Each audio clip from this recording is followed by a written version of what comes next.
Your provider has recommended an endometrial ablation as a treatment for heavy periods or abnormal uterine bleeding. Endometrial ablation removes the lining of your uterus in order to reduce menstrual flow. In some cases, it may stop flow completely. No incisions are made. Your doctor will insert a wand-shaped device called a NovaSure into your uterus. A mesh net spreads and touches the inner walls on all sides. For no more than 2 minutes, the device creates heat in the form of radiofrequency energy, removing the lining of your uterus. Some of the risks of endometrial ablation include infection, pain or cramping after the treatment, tearing of the cervix, bleeding, heat injury to nearby tissue, puncturing of the uterus, bowel, or bladder, air or gas bubble in the bloodstream that can cause a heart attack or stroke, or failure of the treatment to reduce abnormal bleeding.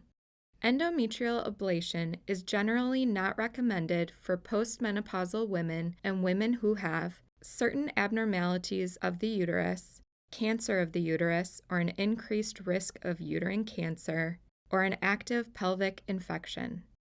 After an endometrial ablation procedure, you are still fertile and can get pregnant, but the lining of your uterus is no longer a healthy environment for a baby to grow. That's why it's important to use birth control after endometrial ablation to prevent pregnancy.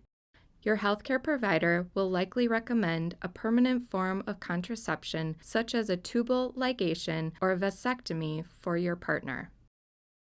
The benefits of an endometrial ablation include reduction or prevention of monthly periods, uterus remains intact, meaning only the lining is removed, female hormone levels are not changed, side effects of hormone therapy are avoided, painful periods and some symptoms of premenstrual syndrome may be relieved.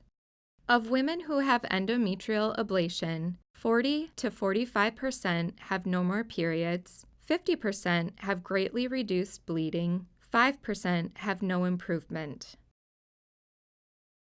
Alternatives to endometrial ablation include removal of the uterus by a hysterectomy procedure, using oral contraceptive hormone therapy, placement of a hormone-releasing IUD, performing a dilation and curettage, commonly called a D&C, choosing no treatment, requiring that you stay aware of changes in bleeding volume or pattern. Preparation for this procedure is fairly simple. First, plan ahead to make sure you have someone to drive you to and from the clinic. The day before your procedure, the doctor may prescribe a dose of misoprostol, more commonly known as Cytotec. At bedtime, insert the Cytotec into your vagina as you would insert a tampon. Try not to get up after the insertion. The medicine will dissolve and help dilate your cervix. The day of the procedure, eat a light breakfast or lunch and take the prescribed dose of Xanax or Lortab 1 hour before the procedure to help with pain. At the clinic, your nurse will also inject pain medicine into your buttocks. Then your doctor will inject a numbing medicine into the cervix. After the procedure, you can go home as soon as you're steady enough to walk without help. It is best to take it easy for the rest of the day and have someone on call to assist if you need it. While recovering, you may experience mild to moderate cramps similar to having a period. Use pain medicine as directed by your doctor. Another option is 600 milligrams of ibuprofen every 6 hours as needed for pain.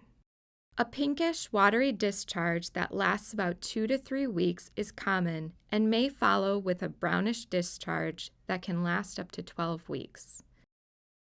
For 3 weeks after the procedure, place nothing in your vagina. It's important to your recovery that you do not have sex, do not use tampons, do not use a douche, and be sure to use birth control when you resume having sex. Call your doctor if you experience any of these symptoms: fever of 101 degrees or higher, severe cramps that prescribed pain medicine cannot relieve, heavy bleeding enough to soak a maxi pad in 1 hour or less, greenish discharge with odor. Keep in mind endometrial ablation cannot be reversed and is not for women who still want the option to get pregnant. If you have any questions about this procedure, your healthcare provider is the best resource to answer your questions.